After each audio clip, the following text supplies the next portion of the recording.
এইভাবে যদি কুলের আচার করা যায়, ফ্রিজে না রেখে সারা বছরেই বাইরে রেখে সংরক্ষণ করা যাবে। আমি ঠিক যেই প্রসেসে করেছি ঠিক এইভাবে তোমরা একবার ট্রাই করে দেখতে পারো। চলো তাহলে রেসিপিতে যাওয়া যাক। নমস্কার বন্ধুরা, আপনারা দেখছেন কুকিং হাউস অফ অনিমা। আমি আজকে বানাবো হলো কুলের মিষ্টি আচার। তার জন্য দেখো এখানে আমি প্রায় 800 গ্রামের মতো হবে কুল নিয়ে এসেছিলো বাজার থেকে। 1 কিলো কুল নিয়ে এসছে, কিন্তু আমি অল্প একটু কুল রেখে দিয়েছি চাটনি করব বলে। আর এখানে 800 গ্রামের মতন হবে। এই কুলগুলোকে আমি 2 দিন রোদে দিয়েছিলাম।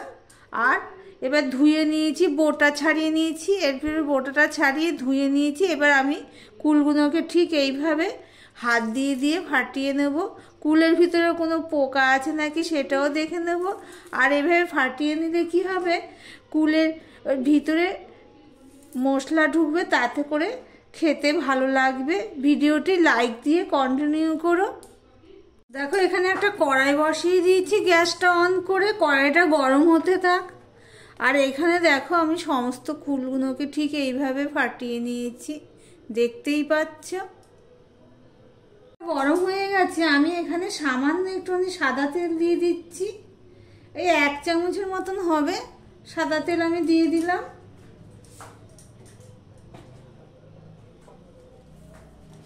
দেখো তেলটা গরম হয়ে গেছে।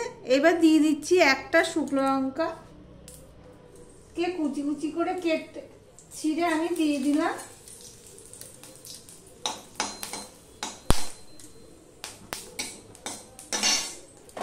এবার দিয়ে দিলাম 1 চামচেরও কম, হাফ চামচের মতন 5 ফোড়ন।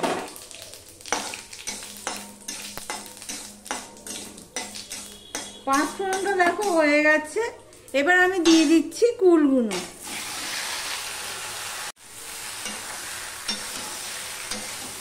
যেহেতু কুলের মধ্যে জল রয়েছে সেই জন্য আমি একটু ছোট করে দিয়ে আমি জলটা টানিয়ে নেব।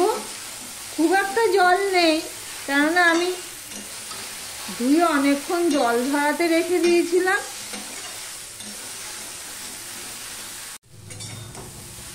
দেখো 1 মিনিটের মতো আমি এইভাবে নাড়িয়ে নাড়িয়ে আমি জলটা শুকিয়ে নিয়েছি।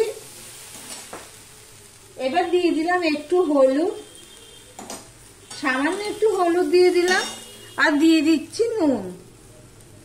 যেহেতু আমি নুন হলুদ দিয়ে কুলটা শুকাইনি, ফাটিয়ে নিয়ে শুকিয়ে নিলে ও হয়, কিন্তু আমি তা আর করি না। আমি একেবারেই এইভাবে উনানেই করে নিই। নুনটা দিয়ে ভালো করে আমি মিশিয়ে নিচ্ছি সমস্ত কুলের গায়ে, যাতে নুন হলুদটা লেগে যায়। গ্যাসের ফ্লেমটা কিন্তু একদম ছোট রয়েছে। দেখো বন্ধুরা, নুন হলুদটা দিয়েছি, এতে আমি 1 মিনিটের মতন এইভাবে নাড়তে থেকেছি। গ্যাসের ফ্লেমটা একদম লোতে ছিল। এবার আমি দিয়ে দিচ্ছি আখের গুড়।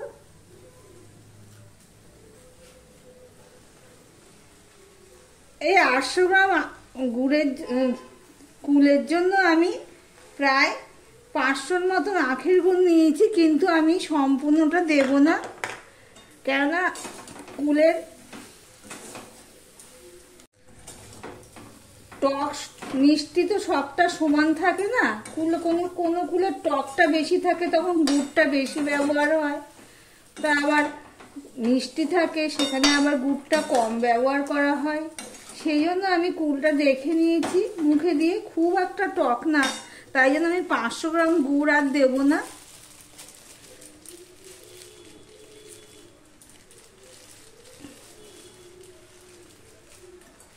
আমি 400 গ্রামের মতন গুড় দিয়ে দিলাম। এটা হলো আখের গুড়। আচার সবসময় লো ফ্লেমে করতে হয়, না হলে তলায় লেগে যাবে, পুড়ে যাবে। এবার গুড়টা গলতে থাকুক, আমি এভাবে নাড়তে থাকবো। ওইদিকে আমি একটা মশলা রেডি করব। গুড়টা এদিকে গলবে, গলার পরে আমি মাঝে মাঝে নাড়বো।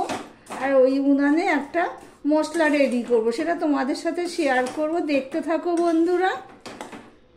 এদিকে দেখো গুড়টা গলে গেছে। এবার গুড়টা ছোট করে দেওয়া রয়েছে, জাল করতে থাক। ততক্ষণে আমি এখানে দেখো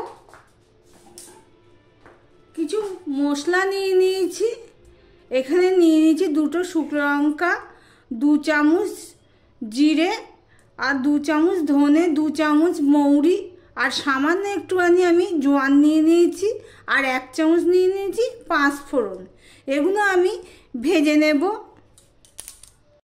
এদিকে তো একটা ছোট কড়াই বসিয়ে দিয়েছি। এবার সমস্ত মশলাগুলো আমি ভেজে নেব। কড়াইটা গরম হয়ে গেছে।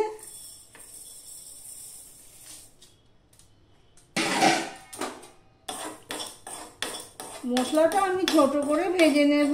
আর ওইদিকে আমি আরেকবার আমি কুলের আচারটা আমি নেড়ে দিলাম। দেখতেই পাচ্ছ কড়াইটা দেখা যাচ্ছে না, কিন্তু আমার হাতটা দেখা যাচ্ছে। দেখো বন্ধুরা, ভাজা মশলার গন্ধ বেরিয়ে গেছে। এবার আমি এটা গ্যাসটা অফ করে দিয়েছি, দিয়ে তবুও নাড়তে থাকছি, কেননা না হলে লেগে যাবে। এবার এটা ঠান্ডা করে আমি গুঁড়ো করে নেব। সেটা তোমাদেরকে দেখাবো না, আমি গ্রাইন্ডারে গুঁড়ো করে নেব ঠান্ডা করে। এটা আমি একটা থালায় আগে ঢেলে নেব তাড়াতাড়ি ঠান্ডা হওয়ার জন্য। এদিকে দেখো গুড়টা দেখেছো গলে গিয়ে, দেখেছো শুকনো ভাবটা আর নেই, জল জল ভাবটা হয়েছে। এটা সমানে আমি জাল দিতে থাকবো যতক্ষণ না পুরোপুরি না হয় ততক্ষণ পর্যন্ত। ছোট করেই দেওয়া রয়েছে গ্যাসের ফ্লেমটা। এদিকে গুড়টা প্রায় জাল হয়ে এসছে।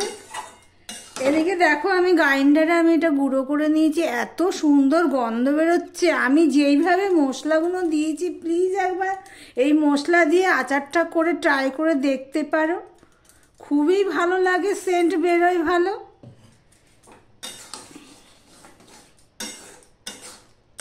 এবার আমি দেখবো গুড়টা ঠিক মতন জাল পড়েছে নাকি। একটু চিটচিটা হলে তবেই আচারটা অনেক দিন ভালো থাকে। দেখো একতার মতো হচ্ছে, দেখতেই পাচ্ছ।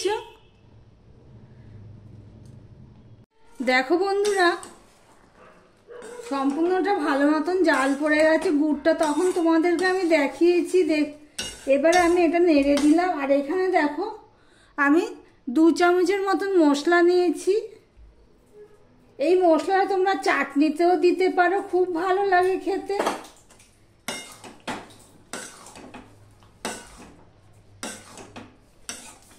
আমার ভিডিওটি যদি ভালো লেগে থাকে প্লিজ লাইক কমেন্ট শেয়ার করে দিও। যারা নতুন বন্ধু ভিডিওটি দেখছো এখনো পর্যন্ত সাবস্ক্রাইব করোনি, তাদেরকে বলবো সাবস্ক্রাইব করে পাশে থাকার জন্য। সম্পূর্ণ মশলাটা আমি দিয়ে দিলাম, গ্যাসটা আমি অফ করে দিলাম। এবার ভালো করে আমি মিশিয়ে নিচ্ছি, দেখতেই পাচ্ছ বন্ধুরা।